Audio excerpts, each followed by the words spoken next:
Hello everyone, hope you're doing well. Today we have another devblog for the next major update of War Thunder, and this is for the Fokker D.XXI.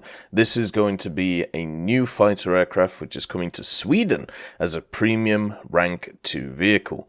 Now obviously the Fokker D.XXI doesn't have Swedish origins, it actually wasn't even used by Sweden, but it was used by a country which is Finland. Now the reason why it is going into the Swedish tech tree is because when the Swedish tech tree was added, they did say that they were going to add in Finnish vehicles as well to the tech tree, so that's why it finds itself there.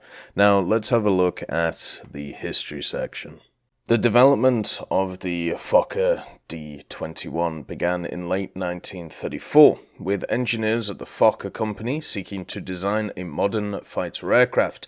During the 1930s, there was a lot of companies which were trying to improve their previous ventures when it came to fighter aircraft, and to be honest, every country as well was looking for some new designs. And the whole idea of this modern fighter aircraft was to incorporate some of the latest aviation technologies which were found at the time. In 1935, the Dutch Air Force ordered the construction of a prototype, and this would be evaluated by its East Indies branch, because of course, if you didn't know about the Dutch East Indies, it is actually a really interesting thing. You should definitely have a look through it and give it a good read. And as a result of this, the aircraft was seen as suitable for defending Dutch overseas assets, obviously being something which was evaluated for that purpose. Its maiden flight in 1936, though, so 2 years after the start of development, showed quite a lot of promise for the aircraft, but the fate of the Fokker D.XXI would stay hanging in the air for a while. This was basically due to a change in doctrine when it came to the Dutch Air Force, and as a result, Fokker began looking into promoting the aircraft on the export market, hoping to find some foreign customers. And that's exactly what they did. They found some interest from Denmark and also Finland to purchase a number of the aircraft, as well as the rights to the production of the aircraft itself.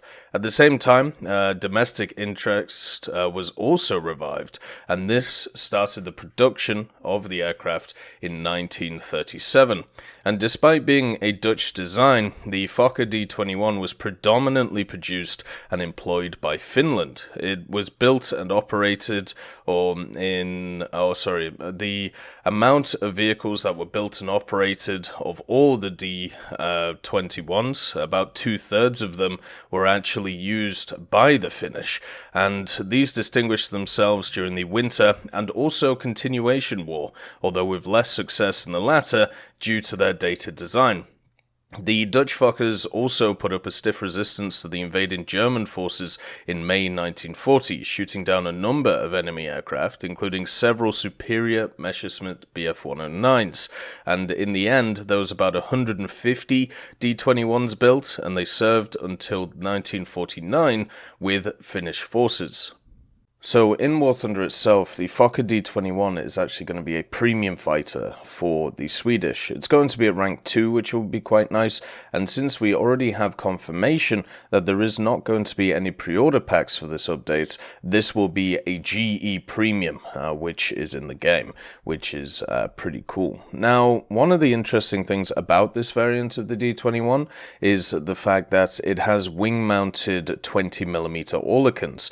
Now, this actually was kind of not a concept design, that's wrong, but a testbed design. So what the Finnish did is they removed the wing-mounted machine guns which are there and replaced them with the 20mm to see what the viability would be of upgunning the aircraft. And unfortunately, it didn't go exactly well. They had a lot of reliability issues with the vehicle itself, and therefore, it wouldn't really work too well. But what this does point to is there are other variants of the Fokker D.XXI that we may also see, which were also used by the Finnish. And remember, when it comes to War Thunder, Finland is tied to Sweden when it comes to their tech tree. So maybe we'll see some more mid-tier rank 2 fighters for the likes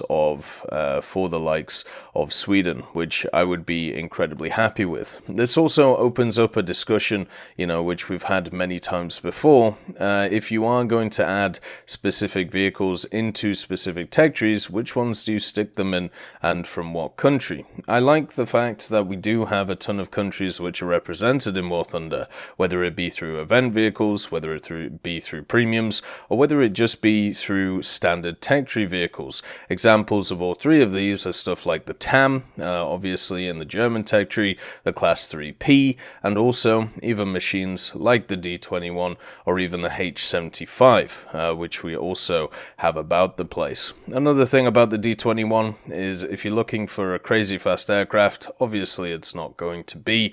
The maximum speed of this thing was 460 kilometers an hour. It was actually powered by a Bristol Mercury Mark 8, which is quite an interesting engine. It had 830 horsepower behind it, so this thing is not going to be one of those which is fast and, taking over the place. This is going to be much more of a maneuverable aircraft with a lot of firepower behind it. So very similar to some of the early French machines that we have in the game, especially like one of the premiums with the high wing monoplane design.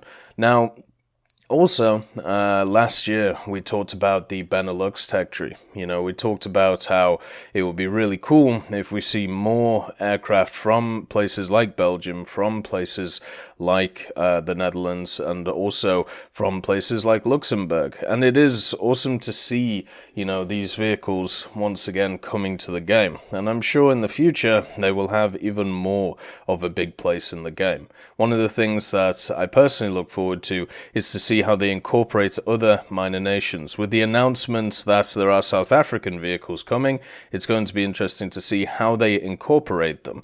Hopefully the way that they incorporate them is, how I've talked about before, in some kind of, minor nations tech tree, where they attach it to one of the major nations in order to make it a feasible nation to actually play, instead of one which has a ton of holes in it.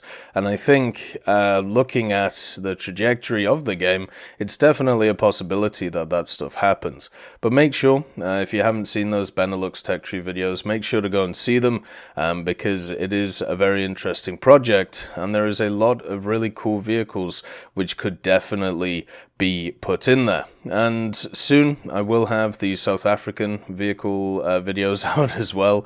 I know a lot of you guys have been looking forward to that. It's taken a lot of editing, so that's why it's taken a little bit long, but that's okay. It's going to be done by today.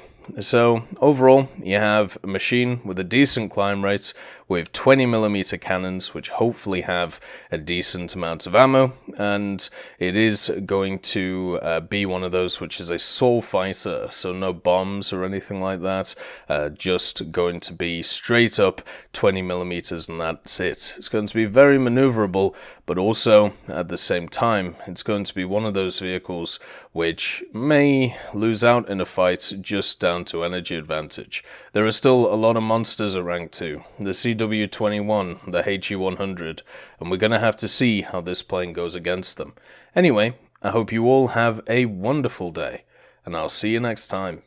I'd just like to thank Teddy, John Ryman, Universe, Conte Baraka, Trigger Hippie, Eugens Terry, Ambrosius McClellan, Daniel Stanton, Martinez, B. Young, Hosest Kishot, Hans, Barine, and Samuel Schlick for supporting the channel.